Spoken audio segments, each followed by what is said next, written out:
देखिए, आदमपुर में हमेशा की तरह इस बार भी रुक जाओ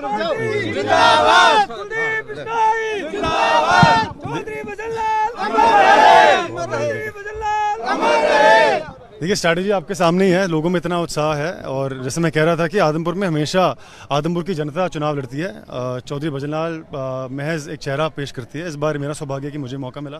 देखिए, मैं किसी के बारे में कुछ नहीं कहना चाहूँगा। मैं बहुत सकारात्मक सोच रखता हूँ और मैं अपने ही काम को लेकर कोई सब आपके सवाल हो उसको उनका मैं जवाब दूंगा।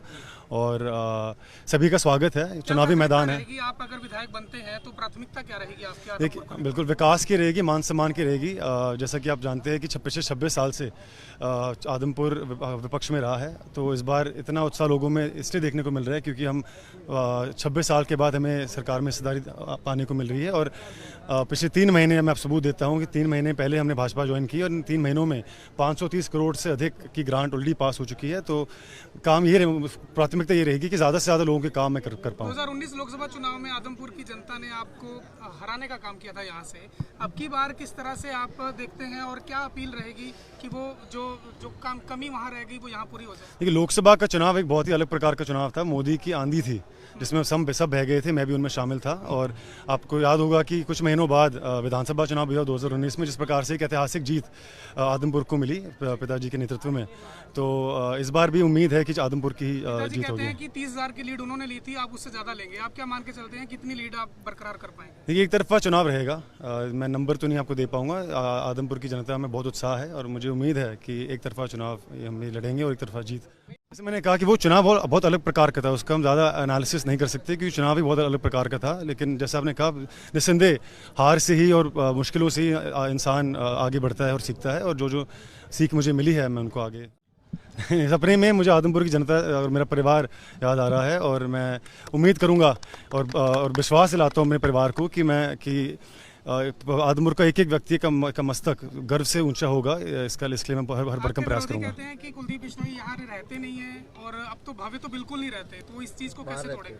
नहीं, देखिए, आप इस सवाल के 2 पहलू है। पहला आपने कहा कि पिताजी बीच में नहीं रहते, इसमें कोई सच्चाई नहीं है। ये सिर्फ विपक्षियों की बौखलाहट है, उनके पास मुद्दे नहीं रहे कोई कहने को।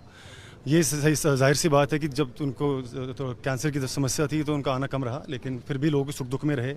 सड़क से लेकर सदन तक आदमपुर की जनता की आवाज़ भी उठाई उन्होंने और विकास कार्य भी किए।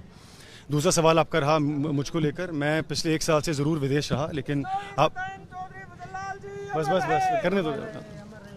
मैं विदेश इसलिए रहा क्योंकि मैं पढ़ने गया था। और क्या पढ़ने गया था? पब्लिक पॉलिसी और पब्लिक एडमिनिस्ट्रेशन। और कहाँ से पढ़ने गया था? हार्वर्ड यूनिवर्सिटी, जो कि दुनिया की सबसे बेहतरीन यूनिवर्सिटी है। तो मैं आपसे सवाल करता हूं कि जब हम डॉक्टर के पास जाते हैं तो आप सब बढ़िया डॉक्टर के पास जाते हैं कि नाड़ी के पास जाएंगे? या वकील करते हैं तो अच्छे शिक्षित वकील के पास, कोशिश ये रहती है कि अच्छे से अच्छे वकील के पास जाएं।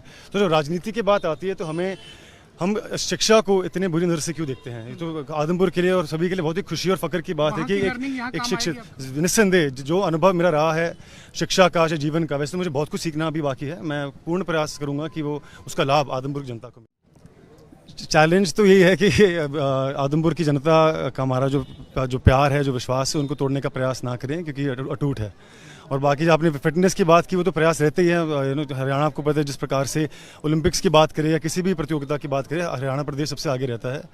तो उसी परंपरा को मैं आगे लेके जाने का पूरा प्रयास करूँगा। सोनाली यहाँ से प्रत्याशी थी, अब वो नहीं रही। क्या सोनाली के जो कार्यकर्ता थे वो सपोर्ट कर रहे हैं आपको? जी बिल्कुल। उनसे क्या अपील करना चाहेंगे आप? ये ज़रूर, बहुत ही दुखद समाचार जब हमें पता चला सोनाली जी का, बहुत ही दुख हुआ सभी को। बहुत ही मेहनती नेत्री थी वो और निस्संदेह उनका परिवार, उनकी पूरी टीम हमारे साथ जुड़ी हुई है। हम उनके संपर्क में हैं और उनका फ़ायदा भी हमें आगे चुनाव में देखने को मिलेगा। उनकी बहन रुकेश कहती है कि अगर बीजेपी टिकट नहीं देती तो वो निर्दलीय लड़ेंगे। वो उनकी सोच है, वो उनसे पूछे। कोई फर्क पड़ता है उससे? वो उनकी सोच है, मैं कुछ नहीं कहना चाहूँगा।